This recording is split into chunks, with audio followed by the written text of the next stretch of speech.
जगत्पति देहि मे तनियम कृष्ण त्वाम अहम शरणम गतः। अथ श्रीमद् वाल्मीकि रामायण प्रथम खंड बालकांड सप्तसप्ततिमः सर्गः। राजा दशरथ का पुत्रों और बधुओं के साथ अयोध्या में प्रवेश, शत्रुघ्न सहित भरत का मामा के यहाँ जाना, श्री राम के बर्ताव से सबका संतोष तथा सीता और श्री राम का पारस्परिक प्रेम। ओम नमः शिवाय, ओम नमः शिवाय, ओम नमः शिवाय। ओम नमो भगवते वासुदेवाय। ओम देवकी सुत गोविंद वासुदेव जगत्पते देहि मे तनियम कृष्ण त्वाम अहम शरणम गतः। गते रामे प्रशांतात्मा रामो दशरथिर्धनुः करुणाया प्रमेयाय ददौ हस्ति महायशाः। ओम नमः शिवाय। अभिवाद्य ततो रामो वसिष्ठ प्रमुखान्रसीनो पितरं विकलं दृष्ट्वा प्रोवाच रघुनन्दनः। जामदग्न्यो गतो रामः प्रयातु चतुरंगिणी अयोध्याभिमुखी सेना त्वया नाथेन पालिता। रामस्य वचनं श्रुत्वा राजा दशरथः सुतं बाहुभ्यां सम्परिष्वज्य मूर्ध्न्युपाघ्राय राघवम्। गतो रामो इति श्रुत्वा हृष्टः प्रमुदितो नृपः पुनर्जातं तदा मेने पुत्रमात्मानमेव च। चोदयामास तां सेनां जगामासु ततः पुरीं पताका ध्वजिनीं रम्यां निनादिताम्। पताका ध्वजिनीं रम्यां निनादिताम्। ओम नमः शिवाय, ओम नमः शिवाय। सिक्तराजौ पथाराभ्यां प्रकीर्ण कुसुमोत्कराम राजप्रवेश सुमुखैः पौरैर्मङ्गलपाणिभिः। सम्पूर्णां प्रविशद राजा जनौघैः समलङ्कृताम् पौरैः प्रत्युद्गतो दूरं द्विजैश्च पुरवासिभिः। पुत्रैरनुगता श्रीमान्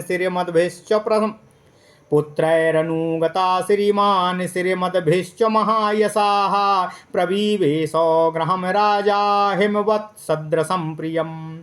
ननन्दो स्वाजनय राजा गृहे कामय सुपूजितः कौसल्या च सुमित्रा च कैकेयी च सुमध्यमाः। वधू प्रतिगृहे युक्तां याश्चान्यां राजयोषितः ततः सीतां महाभागो मूर्मिलां च यशस्विनीम्। कुशध्वज सुते चौभे जग्रहुर्नृपयोषितः मंगलालापनैर्होमय शोभिता क्षौमवाससः। ओम नमः शिवाय, ओम नमः शिवाय। ओम नमो भगवते वासुदेवाय। ओम देवकी सुत गोविंद वासुदेव जगत्पति देहि मे तनियं कृष्ण त्वाम अहम शरणम गतः। देवतायतनान्यासु सर्वासताः प्रत्यपूजयन् अभिवाद्याभिवाद्यांश्च सर्वा राजसुतास्तदा। रेमिरे मुदिता सर्वा भ्रातृभिर्मुदितारः कृतदारः कृताश्चात्र साधनः सुहृज्जनाः। कृतदारा कृतास्त्राश्च साधनाः सासुहृज्जनाः। शुश्रूषमाणा पितरं वर्तयन्ति नरर्षभः कस्यचित्वथ कालस्य राजा दशरथः सुतं। भरतं कैकेयी पुत्रं ब्रवीद रघुनन्दनः अयं कैकेयीराजस्य पुत्रो वसति पुत्रिका। त्वां नेतुमागतो वीरो युधा जन्मातुलस्त्वा। त्वां नेतुमागतो वीरो युधा जन्मातुलस्तव। श्रुत्वा दशरथस्य तद भरतः कैकेयीसुतः। गमनायाभिचक्रामो शत्रुघ्नो सहितस्तदा आप्रच्छय पितरं शूरो रामं चाक्लिष्टकारिणम्। मात्रश्चापि नरश्रेष्ठो शत्रुघ्नो सहितो ययो युधाजितो प्राप्य भरतं सा शत्रुघ्नं प्रहर्षितः। स्वापुरं प्राविशद्वीरः पिता तस्य तुतोषः गते च भरते रामो लक्ष्मणश्च महाबलः। पितरं देवसङ्काशं पूजयामास तुस्तदा पितुराज्ञं पुरस्कृत्य पौरकार्याणि सर्वशः चकार रामः सर्वाणि प्रियाणि चाहितानि च मातृभ्यो मातृकार्याणि कृत्वा परमयन्त्रितः गुरूणां गुरुकार्याणि काले कालेन्ववैक्षत एवं दशरथः प्रीतो ब्राह्मणः नैगमस्तथा रामस्य शीलवृत्तेन सर्वे विषयवासिनः तेषामतीयसा लोके रामः सत्यपराक्रमः स्वयं भूरियभूतानां बभूव गुणवत्तरः रामश्च सीतया सार्धं विजहारो बहूनृतानो रामस्य सीतया सार्धं विजहारो बहूनृतूनो मनस्वी तद्गतमनस्तस्या हृदि समर्पितः प्रिया तु सीता रामस्य दाराः पितृकृता इति गुणाद्रूपगुणाश्चापि प्रीतिर्भूयोऽभिवर्धते तस्याश्च भरता द्विगुणं हृदये परिवर्तिते। ओम नमः शिवाय, ओम नमः शिवाय, ओम नमः शिवाय। अंतर्गतमपि व्यक्तो माख्याति हृदयं हृदा तस्य भूयो विशेषेणो मैथिली जनकात्मजा देवताभिः समारूपे सीता श्रीरिवरूपिणी तथा सा राजर्षि सुतोभिकामया असमेयवानोक्तमराजकन्यया अतीव रामः सुशुभे मुदान्वितो विभूश्रिया विष्णुरिवामरेश्वरः। ओम नमः शिवाय, ओम नमः शिवाय, ओम नमः शिवाय। ओम नमो भगवते वासुदेवाय। ओम देवकी सुत गोविंद वासुदेव जगतपते देहि मे तनियं कृष्ण त्वाम अहम शरणं गतः। अथ श्रीमद् वाल्मीकि रामायण प्रथम खंड बालकांड सप्ततिमः सर्गः सप्तसप्ततिमः सर्ग 77वां सर्ग। राजा दशरथ का पुत्रों और बधुओं के साथ अयोध्या में प्रवेश, शत्रुघ्न सहित भरत का मामा के यहाँ जाना, श्री राम के बर्ताव से सबका संतोष तथा सीता और श्री राम जी का पारस्परिक प्रेम। ओम नमः शिवाय, ओम नमः शिवाय, ओम नमः शिवाय। जनक जी के यहाँ से जनकपुर से विदा होकर जब महाराज दशरथ जी अपने पुत्र बंधुओं और मुनिगणों सहित अयोध्या में प्रवेश करते हैं, जमदग्नि कुमार परशुराम जी के चले जाने पर महायशस्वी दशरथ नंदन भगवान श्री राम ने शांत चित्त होकर अपार शक्तिशाली वरुण के हाथ में वह धनुष दे दिया। तत्पश्चात वशिष्ठ आदि ऋषियों को प्रणाम करके रघुनंदन प्रभु श्री राम जी ने अपने पिता को विकल देखकर उनसे अनुरोध करते हुए इस प्रकार निवेदन किया। हे पिता श्री जमदग्नि कुमार परशुराम जी चले गए हैं। अब आपके अधिनायकत्व में सुरक्षित यह चतुरंगनी सेना अयोध्या की ओर प्रस्थान करे, ऐसी आप आज्ञा प्रदान करें। भगवान श्री राम का यह वचन सुनकर राजा दशरथ ने अपने पुत्र रघुनाथ जी को दोनों भुजाओं से खींचकर अपनी छाती से लगा लिया और उनका मस्तक सूंघा। परशुराम जी चले गए, यह सुनकर राजा दशरथ को बड़ा ही हर्ष हुआ और वे आनंदमग्न हो गए। उस समय उन्होंने अपना और अपने पुत्र का पुनर्जन्म हुआ माना। तदनंतर उन्होंने सेना को नगर की ओर कूच करने की आज्ञा दी और वहां से चलकर बड़ी ही शीघ्रता से वे अयोध्यापुरी में जा पहुँचे। उस समय पुरी में सब ओर नई नई ध्वजा पताकाएं लहरा रही थीं। सजावट से नगर की रमणीयता अत्यंत शोभायमान हो रही थी और भांति भांति के वाद्यों की ध्वनि से संपूर्ण अयोध्या नगरी गूंज रही थी। ओम नमः शिवाय। सड़कों पर जल का छिड़काव किया गया था, जिससे पुरी की सुरम्य शोभा और ही शोभावान हो गई थी, बढ़ गई थी। यत्र तत्र ढेर के ढेर फूल बिखेरे गए थे। सभी पूर्वासी मनुष्य हाथों में मांगलिक वस्तुएं लेकर राजा के प्रवेश मार्ग पर प्रसन्न मुख होकर खड़े हुए थे। इन सब से भोरीपुरी तथा भारी जन समुदाय से अलंकृत हुई अयोध्यापुरी में राजा ने प्रवेश किया। नागरिकों तथा पूर्ववासी ब्राह्मणों ने दूर तक आगे आगे जाकर महाराज की आगवानी की।